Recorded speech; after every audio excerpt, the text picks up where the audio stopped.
மேகதாது அணை கர்நாடக அரசு கட்டக்கூடாது என 4 நாட்கள் விழிப்புணர்வு நடைபயணத்தை மேற்கொண்டிருக்கிறது. இன்று 3வது நாள் திருப்பூரிலே தொடங்கி திருச்சியிலே இன்று முடிக்கின்ற என்னுடைய விழிப்புணர்வு பயணம். கர்நாடகாவில் மேகதாது அணை கட்டினால் காவிரி டெல்டா பாலைவனமாக மாறும். தமிழ்நாட்டில் காவிரியை நம்பி 8 கோடி மக்களில் கிட்டத்தட்ட 5.5 கோடி மக்கள் காவிரியை நம்பியிருக்கிறார்கள். 38 மாவட்டத்தில் 28 மாவட்ட மக்கள் காவிரியை நம்பியிருக்கிறார்கள். சென்னையில் 1 கோடி மக்கள், சென்னை மக்களும் காவிரி தண்ணீர் தான் வீராணம் ஏரி மூலமாக இருக்கிறார்கள்.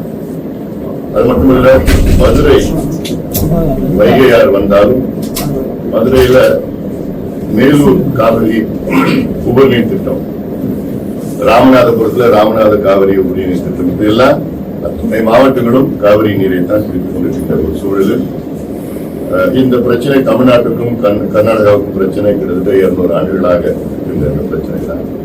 ஒவ்வொரு முறையும் கர்நாடகா பகுதியிலே ஆதிக்கம் செலுத்தி அவர்களுக்கு வேண்டிய திட்டங்களை நிறைவேற்றிக் கொண்டிருக்கின்றார்கள். இது வெள்ளையர்கள் காலத்திலிருந்து நடந்து கொண்டிருக்கிறது. 1924 ஒரு ஒப்பந்தம் போடப்பட்டுதான் அதன் பிறகுதான் அந்த பிரச்சனைக்கு முற்றுப்புள்ளி வந்து கர்நாடகாவிலே ஒரு டேம் KRS டேம் கட்டிக்கொள்ளலாம், தமிழ்நாட்டிலே மேட்டூர் அணை நாம் கட்டிக்கொள்ளலாம் என்று அந்த ஒப்பந்தம் 50 ஆண்டுகள் முடித்து 74 வரை அந்த ஒப்பந்தம் இருந்து அதை நீட்டிக்கவில்லை. ஆனால் அந்த ஒப்பந்தம் முடிவதற்கு முன்பாக கர்நாடகாவிலே நாம் அனுமதி இல்லாமல் ஹேமாவதி, ஆரங்கி, கபினி என்று 3 அணைகளை புதிதாக கட்டிக்கொண்டார்கள். நம்ம அனுமதி இல்லாமல்.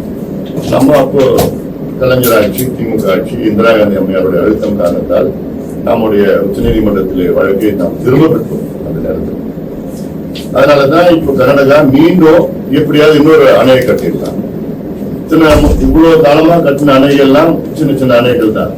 ஆனா இப்போ அவங்க கட்ட துடிக்கிற அணை வந்து மேகதாது அணை என்பது 70 TMC கொள்ளளவு கொண்ட அணை. அதாவது கர்நாடகாவில் உள்ள காவிரி குறுக்கே கட்டப்படுகின்ற மிகப்பெரிய அணை இந்த அணை தான்.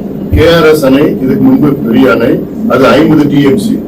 இந்த அணை வந்து 70 TMC கொள்ளளவு கொண்ட அணையாக கட்ட அவர்கள் நினைக்கின்றார்கள்.